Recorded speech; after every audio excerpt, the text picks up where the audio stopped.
Now will see the difference between warrant and summons. आपण आधीच्या लेक्चरमध्ये कॉग्निझिबल आणि नॉन कॉग्निझिबल ऑफेन्समधला डिफरन्स पाहिलेला आहे. आता आपण पाहणार आहोत वॉरंट आणि समन्समध्ये काय आहे ते. ओके, त्यांचा संबंध काय आहे किंवा काय डिफरन्सेस ते पाहणार आहोत आपण. आता समन्स म्हणजे काय, आपण कॉमनली ऐकतो की समन्स आलं. What is the meaning of summons? किंवा वॉरंट निघालं एखाद्याविषयी किंवा एखाद्यासाठी वॉरंट निघतं, तर what is the meaning of warrant हे आपल्याला माहिती असायला पाहिजे. हे प्रॅक्टिसच्या दृष्टीने सुद्धा महत्त्वाचं आहे. So here summons is a legal notice, underline this legal notice, issued both in case of civil and criminal proceeding. Summons हे साधं आहे, लीगल नोटीस आहे, जे सिव्हिल आणि क्रिमिनल दोन्ही केसेसमध्ये इश्यू केलं जातं. In which a court orders and individual either to appear or to produce a document before the court at the stipulated time and place. पहा काय आहे समन्स म्हणजे. समन्स म्हणजे एक नोटीस आहे, ज्या नोटीसमध्ये कोर्टाने काय केलेलं आहे, ऑर्डर दिलेली आहे. ऑर्डर्स हे इम्पॉर्टंट वर्ड आहे. अँड इंडिव्हिज्युअल, एका इंडिव्हिज्युअलला ऑर्डर दिलेली आहे, आयदर टू अपीयर, तू येऊन हजर राहा, किंवा तुला जे डॉक्युमेंट्स प्रोड्यूस करायला सांगितलेत किंवा जे डॉक्युमेंट्स गरजेचे आहेत ते डॉक्युमेंट्स तू काय कर, प्रोड्यूस कर बिफोर द कोर्ट, कोर्टासमोर, कधी पण at the stipulated time and place, जी जागा सांगितलेली आहे किंवा जी टाईम सांगितलेली त्यावेळेवर तू हे सादर कर. It's a summons. Summons is nothing but a legal notice issued both in case of civil and criminal proceedings. Okay, summons कळालं. आता वॉरंट म्हणजे काय. Warrant is described as a legal document. पहा, वॉरंटला काय म्हटलं जातं, legal document, underline this word, issued by a जज. हे कोण इश्यू करतं, जज ऑर मॅजिस्ट्रेट इश्यू करतं. Which empowers a police officer to make an arrest, search or seize permission seize premises or undertake any action concerning the administration of justice. पहा, वॉरंटमध्ये जज किंवा मॅजिस्ट्रेट इश्यूड काय करतं, एम्पॉवर्स अ पोलीस ऑफिसर. पोलीस ऑफिसरला powers देतं. कशाच्या powers देतं, टू मेक अन अरेस्ट, तो अरेस्ट करू शकतो, सर्च करू शकतो, और सीज प्रिमायसेस. सीज प्रिमायसेस म्हणजे काय, सीज म्हणजे काय अर्थ होतो, गोठवणे असा अर्थ घ्यायचा नाही. इथं काय घ्यायचं, सीज म्हणजे बंद करू शकतो. एवढ्या पार्टमध्ये नो एंट्री, इथून बाहेर पडता येणार नाही. This is the seizing. Okay, so seize premises म्हणजे कंपाऊंड, तुमचा area. Or undertake any action, किंवा गरज पडेल तशी ॲक्शन घेण्याची अथॉरिटी कुणाला दिलेली असते, पोलीस ऑफिसरला. कोण देतं ही परमिशन, जज किंवा मॅजिस्ट्रेट. कशामध्ये देतं, वॉरंटमध्ये देतं. ओके, और concerning the administration of justice, आपल्याला आपण न्याय देणार आहोत, तर त्याच्यासाठी जी गरजेची गोष्ट आहे ती करायची परवानगी कोणाला दिली जाते, पोलीस ऑफिसरला दिली जाते. Okay, in short the two legal documents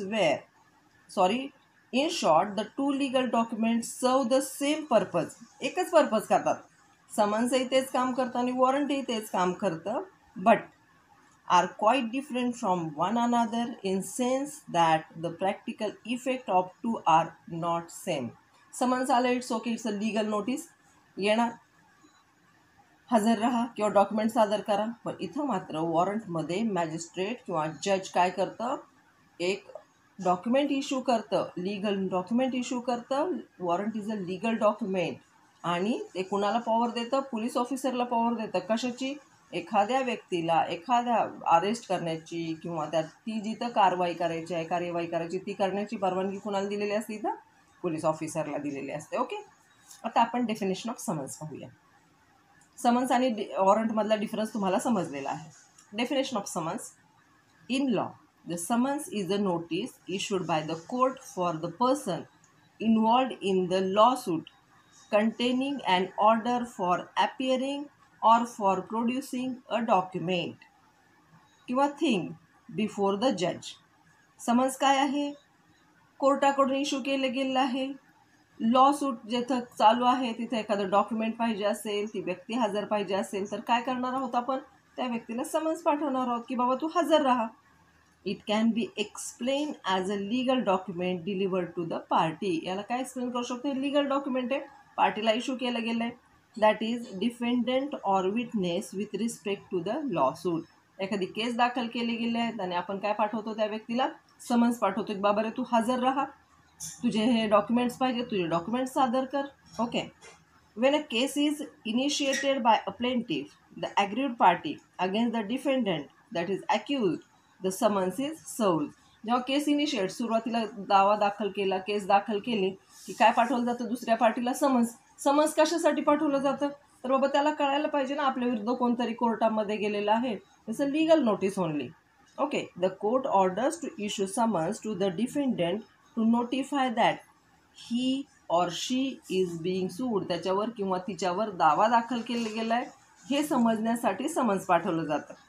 जर ते पाठवलंच गेलं नाही तर समोरच्या पार्टीला कळणारच नाही की कुणी आपल्या विरुद्ध कोर्टामध्ये गेलेलं आहे. एन्शुरिंग अ फेअर ट्रायल, आणि इथं फेअर ट्रायल घेतली जाते. It is also issued to other persons who are directly or indirectly involved in the case. हे कुणाला अजून इश्यू केलं जातं? काही लोक जे डायरेक्टली किंवा इनडायरेक्टली केसशी संलग्न आहेत त्यांना हे इश्यू केलं जातं. A summons is in writing created a duplicate. Summons हे रायटिंगमध्ये असतं, 2 प्रतींमध्ये तयार केलं जातं. Duly sign the presiding officer of the concern court. आणि जी व्यक्ती प्रिसाइडिंग ऑफिसर जी आहे, जी समन्स बनवते आहे त्या व्यक्तीची त्याच्यावर काय असते? सही असते. Or by the officer authorise by the high court. किंवा हायकोर्टाने ज्या व्यक्तीला समन्स बनवायला सांगितलेलं आहे किंवा अथॉरिटी दिलेली आहे त्या व्यक्तीची सिग्नेचर असते. Okay. In this regard the police officer or officer of the court or any other person who is public servant delivers the summons to the defendant. ही लाईन महत्त्वाची आहे पहा, यांना अंडरलाईन करा. समन्स कोण कोण डिलिव्हर करू शकतं तर पोलीस ऑफिसर करू शकता, और ऑफिसर्स ऑफ द कोर्ट, कोर्टाचा कुठलाही ऑफिसर सर्वे करू शकतो, किंवा any other person who is a public servant, कुठलाही पब्लिक सर्वंट समन्स इश्यू करू शकतो किंवा नेऊन देऊ शकतो. Okay. Delivers the summons to the defendant. Delivers the summons डिफेंडंटपर्यंत ते पोहोचू शकतं. ही नोटीस आहे की बाबा तुझ्यावर दावा दाखल केला गेला आहे.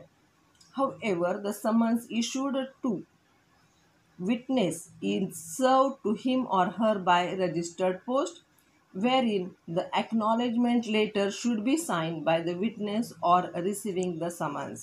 पहा, कधी कधी काय होतं, लॉंग रूटला असतात अशा वेळेस काय केलं जातं, बाय पोस्ट सुद्धा समन्स इश्यू केलं जातं. आणि काय अपेक्षा असते की त्याला ते पत्र मिळाले असं त्याच्यावरती सही घेतली जाते. कुणाची? ज्याला ते समन्स आपण पाठवतो त्या व्यक्तीची. ओके. समन्स कळालं. आता डेफिनेशन ऑफ वॉरंट पाहूया. By the term warrant, we mean a written authorization given by a judge or magistrate. पहा, रिटन अथोरायझेशन, लेखी परवानगी दिलेली असते. कोण देतं? ही जज किंवा मॅजिस्ट्रेट देतं. कशासाठी? That allows a police officer to perform a specific act. पहा, डिफरन्स समजून घ्या. वर समन्स कुणीही इश्यू करू शकतं, कुणालाही दिलं जाऊ शकतं समन्स की बाबा जा पोहोचव. ओके. बट इथं काय आहे? That allows a police officer to perform a specific act. त्याला अंडरलाईन करा. एका पोलीस ऑफिसरला स्पेसिफिक ॲक्ट करण्यासाठीची परवानगी दिली जाते. ती पण कशामध्ये दिली जाते? लेखी परवानगी दिली जाते. That would otherwise be called illegal as the act is against the fundamental right of the citizen. बऱ्याच वेळेला इलिगल ॲक्ट म्हटलं जातं कारण पोलीस ऑफिसर जाऊन काही कारवाई करू शकतात, त्यामुळे एखाद्याचं फंडामेंटल राईटचं व्हायलेशन होतं असं म्हटलं जातं. The warrant is use to apprehend someone, search the premises, seize the property or carry out any such activity that is required to regulate justice.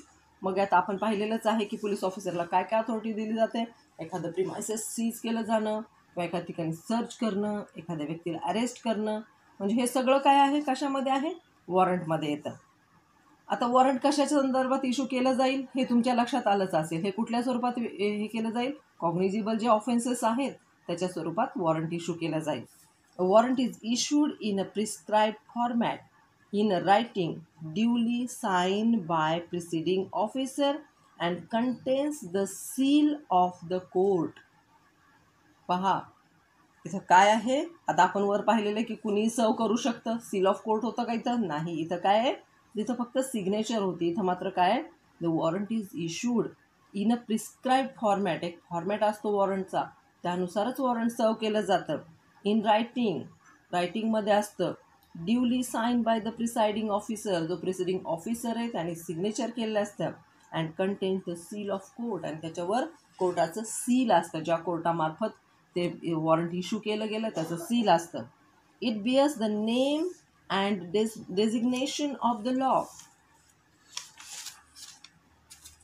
Enforcement officer who executes it. पहा त्याच्यावर काय काय दिलं असतं. जो ऑफिसर जो आहे, law officer आहे, जो ते इश्यू करणार आहे, वॉरंट देणार आहे, त्याचं नाव दिलेलं असतं त्याच्यावर.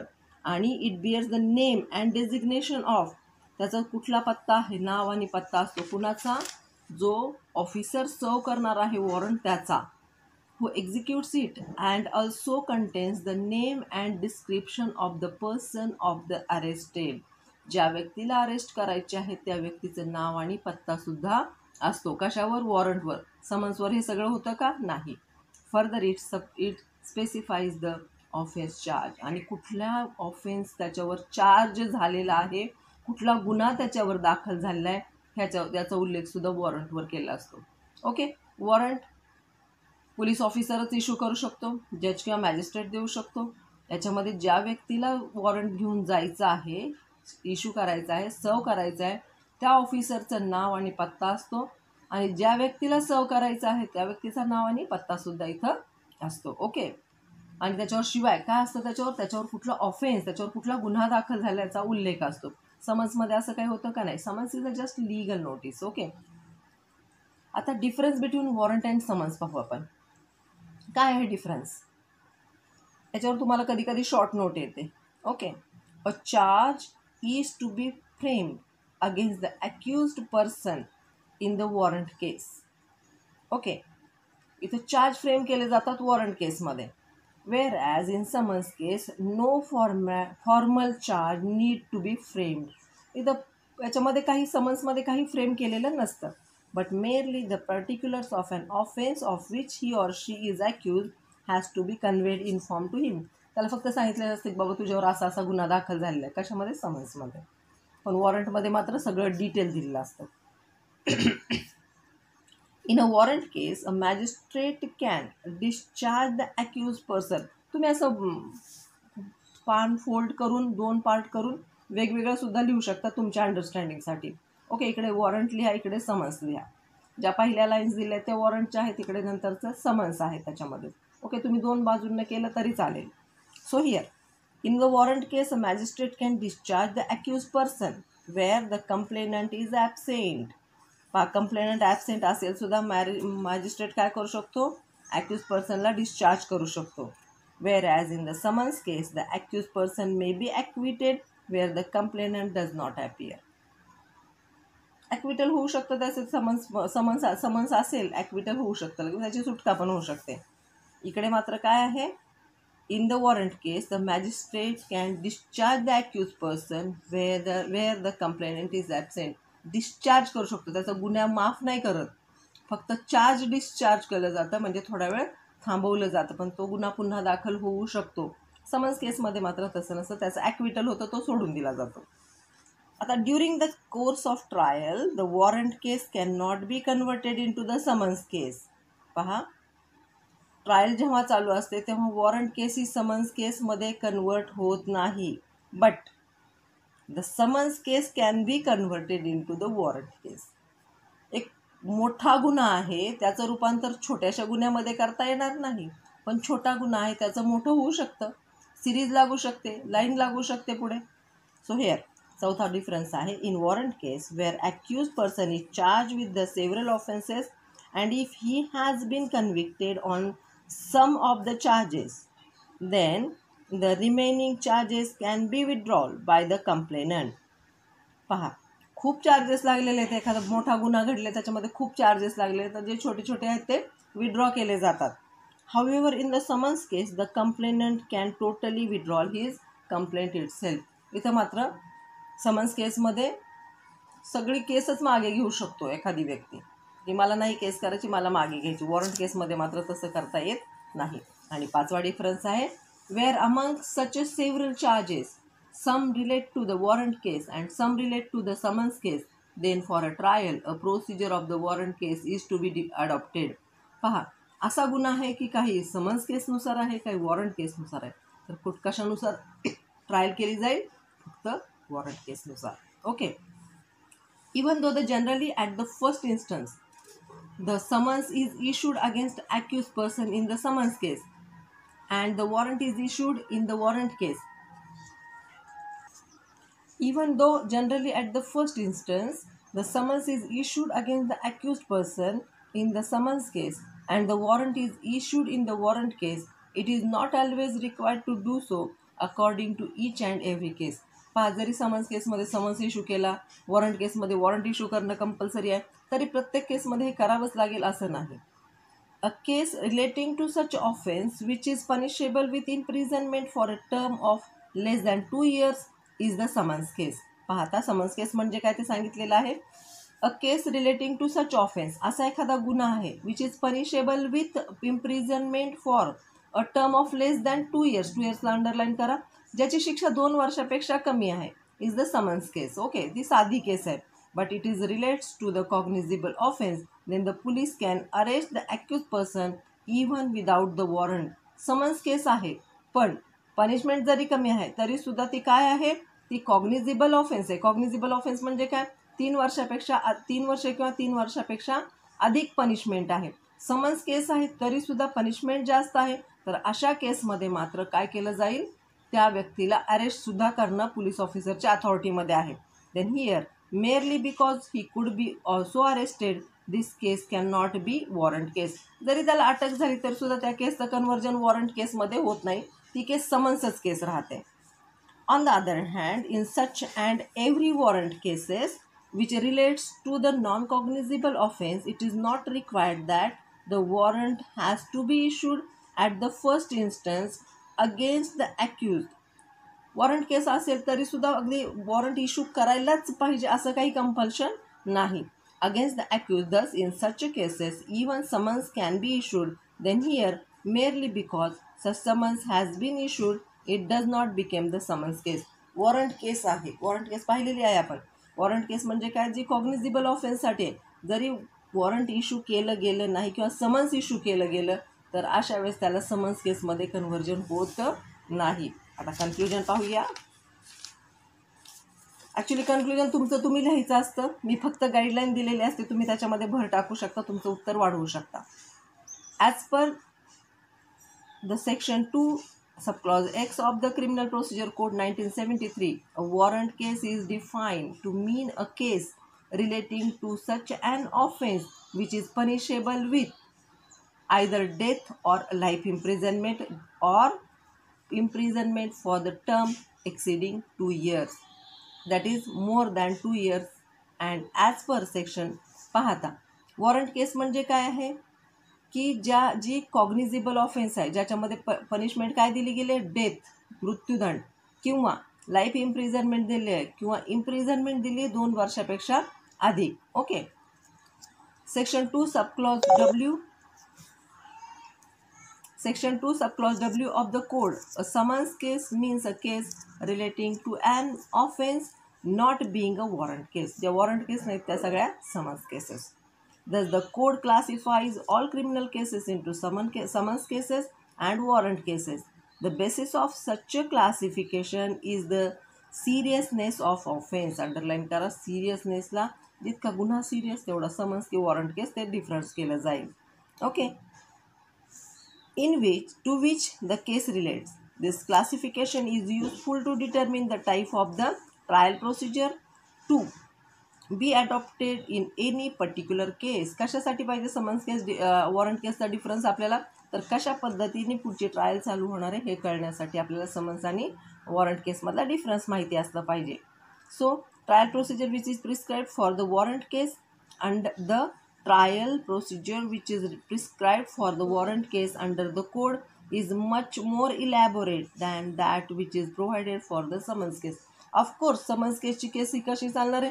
छोटीशी चालणार आहे, थोडक्यात चालणार आहे. पण वॉरंट केसेस जी आहे, वॉरंटची केस ती मात्र कशी चालणार आहे? ॲट लार्ज चालणार आहे, इलॅबोरेटेड स्वरूपात, मोठ्या स्वरूपात चालणार आहे. Such classification also assumes importance at the stage of issuing process to an accused person to decide as to whether a summons or warrant is to be issued to him in the first instance. त्याला पहिल्याच स्वरूपात कळेल की आपल्यावर cognisable गुन्हा दाखल केला आहे की नॉन कॉग्निझिबल गुन्हा दाखल केला आहे. Okay, so the attendance of accuse person the summons is issued and for the warrant case the warrant is issued. लोकांनी हजर राहण्यासाठी समन्स आणि वॉरंट पाठवले जातात, पण समन्स आणि वॉरंटमध्ये मात्र डिफरन्स आहे, तो आत्ताच आपण पाहिलेला आहे. थँक्यू.